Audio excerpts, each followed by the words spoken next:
in the hyper-analytical, ruthlessly competitive ecosystem of the National Hockey League.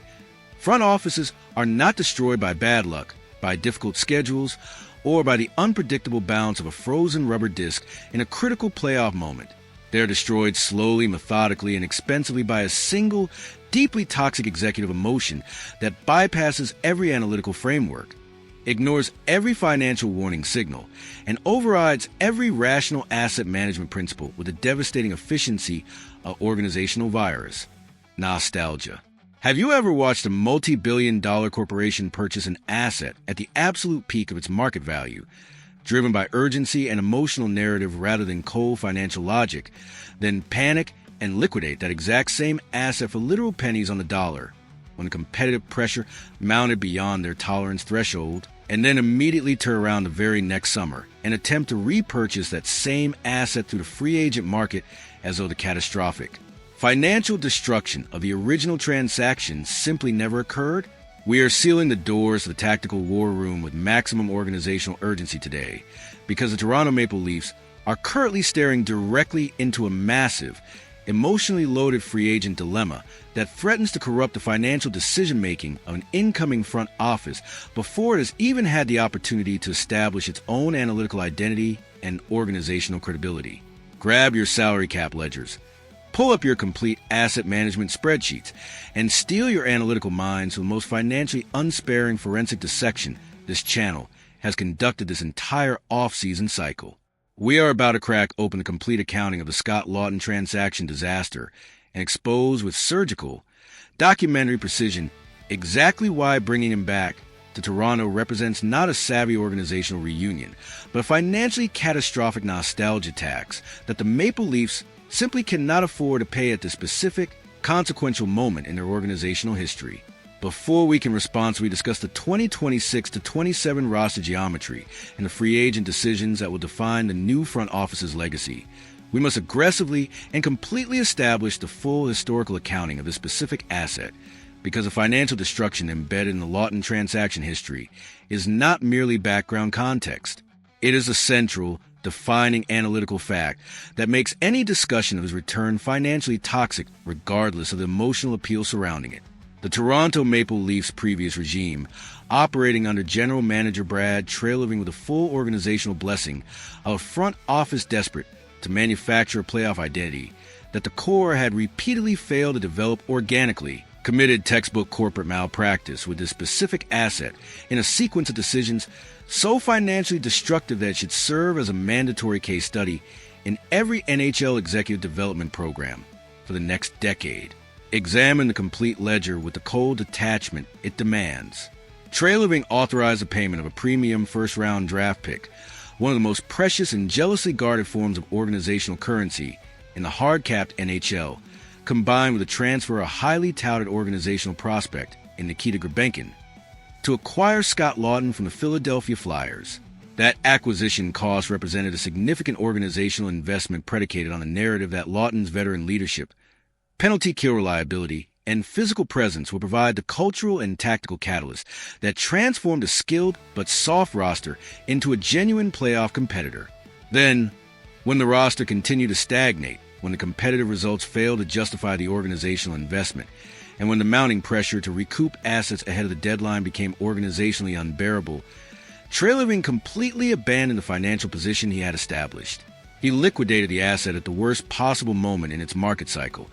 shipping Laughton to the Los Angeles Kings in exchange for a highly conditional third-round draft selection that required specific, uncertain playoff outcomes even to reach its maximum conditional value. Freeze your analytical processing completely and force yourself to sit with the full financial horror of that transactional sequence for the extended moment it genuinely deserves. The Toronto Maple Leafs organization, operating under the stewardship of a general manager whose primary fiduciary responsibility was the protection and intelligent deployment of the franchise's organizational assets, literally incinerated a first-round draft pick and transferred a blue-chip developmental prospect to an Eastern Conference competitor in order to temporarily rent a third-line center for a partial season, only to subsequently sell that same player for the organizational equivalent of scrap metal when the competitive narrative shifted and the patience of the front office expired. The financial destruction embedded in that complete transactional arc is staggering in its scope and completely inexcusable in its execution. Signing Scott Laughton in free agency this summer does not represent organizational redemption or tactical cleverness. It does not magically erase the financial crater left by the original acquisition and the panicked liquidation. It merely illuminates, with the brightest possible organizational spotlight, the catastrophic failure of judgment that defined the previous front office's approach to asset management and highlights the precise emotional vulnerability that the new regime must consciously and deliberately immunize itself against from its very first day of operation. We must now aggressively pivot our analytical lens to the internal political dynamics of the Maple Leafs locker room environment. Because the media narrative driving the Laughton reunion conversation is not primarily financial. It is emotional, it is personal, and it is exactly the kind of sentimentally loaded organizational pressure that has historically corrupted the financial decision-making of front offices operating under the intense scrutiny of the Toronto media market. The reporting consistently emphasizes that head coach Craig Berube has publicly characterized the experience of having a hometown player like Laughton in the locker room as something approaching a genuine dream scenario, a powerful personal endorsement from the organization's head coach that carries significant weight in any personnel conversation and creates real organizational pressure on the incoming general manager to honor that emotional framing with a corresponding financial commitment. Laughton himself has been openly and enthusiastically vocal about the quality of his experience in Toronto, describing the organizational treatment as first class in a competitive environment as everything a professional hockey player could hope to experience during the prime years of his career. But front offices operating at the NHL level with any genuine analytical integrity do not construct their salary cap architecture on the foundation of who the players enjoy sharing a dinner table with, who the coaches feel emotionally connected to, or which narratives resonate most powerfully with fan base hungry for feel-good organizational stories after a season of sustained competitive disappointment. They construct their roster geometry on the basis of who can mathematically and physically dominate the specific competitive environment of the Atlantic Division playoff hockey, who delivers the most organizational value per dollar salary cap committed, and who provides the most sustainable, reliable, and cost-effective contribution to the team's championship probability function across the full length of a demanding contract. The kinetic reality of the NHL competitive environment was illustrated with perfect organizational clarity just last Saturday night,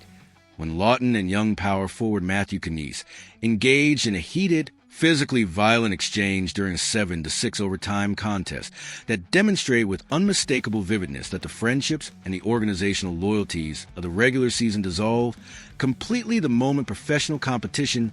demands their dissolution. That is the sport. That is the business. And the Toronto Maple Leafs cannot afford to let the warmth of professional friendships override the cold discipline of financial analysis at a moment when every available salary cap dollar represents a consequential organizational decision. This brings the full weight of our forensic audit to the specific financial mechanics of the proposed reunion, because the numbers involved are not merely significant in isolation. They are organizationally transformative in the context of the complete reconstruction challenge facing the incoming front office. The mainstream projections circulating through the hockey media ecosystem suggest that a responsible Laughton contract would carry approximately $4 million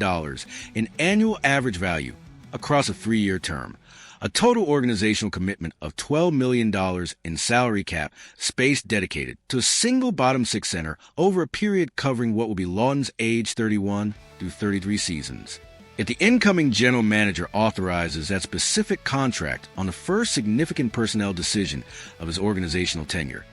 he is not merely making a questionable hockey decision. He is committing a form of organizational financial self-sabotage on day one of his stewardship, establishing from the opening moment of his regime that the nostalgia tax and emotional pressure of the Toronto market are capable of overriding the analytical discipline that sustainable competitive success in the modern NHL demands. The organizational arithmetic is unforgiving in its clarity. Scott Laughton is 31 years old and entering the phase of his athletic career, where physical decline becomes an increasingly relevant and increasingly expensive variable in every contract evaluation. He is a bottom-six center whose production history and physical profile place him firmly within the replaceable tier of the NHL forward market, a player whose genuine organizational value is real, but whose market price, particularly in a contract negotiation where emotional leverage and hometown narrative artificially inflate the asking price beyond fair market value, must be evaluated with complete financial discipline and zero sentiment. The Toronto Maple Leafs face a documented, structurally significant void down the middle of their roster following the departures of Laughton, Nicholas Roy, and the ongoing rehabilitation of Auston Matthews from significant knee surgery. That void is real, it is competitively consequential, and it demands a genuine organizational solution. But the organizational principle that no competent, analytically grounded front office can afford to abandon is this: you do not solve a structural depth problem at the center position by anchoring your available salary cap flexibility with a $12 million multi-year commitment to an aging physical grinder who is biologically and statistically entering his period of greatest performance risk at the precise moment your organization is attempting to execute a complete competitive reset. The executive verdict delivered by this analytical framework is neither complicated nor ambiguous. The blueprint is fully deployed on the tactical table, and the financial implications are transparent to anyone willing to examine them without the distorting filter of organizational nostalgia. If Scott Laughton and his representation demonstrate the organizational intelligence and the genuine commitment to the Toronto project by agreeing to return on a single-year, highly digestible prove-it contract at a meaningful hometown discount that reflects the current fair market value of his actual production rather than the inflated emotional premium of the reunion narrative, then the incoming general manager possesses a defensible, financially responsible pathway to execute that signing and stabilize both the penalty kill unit and the locker room culture during the transitional first season of the new organizational regime. The one-year structure preserves financial flexibility,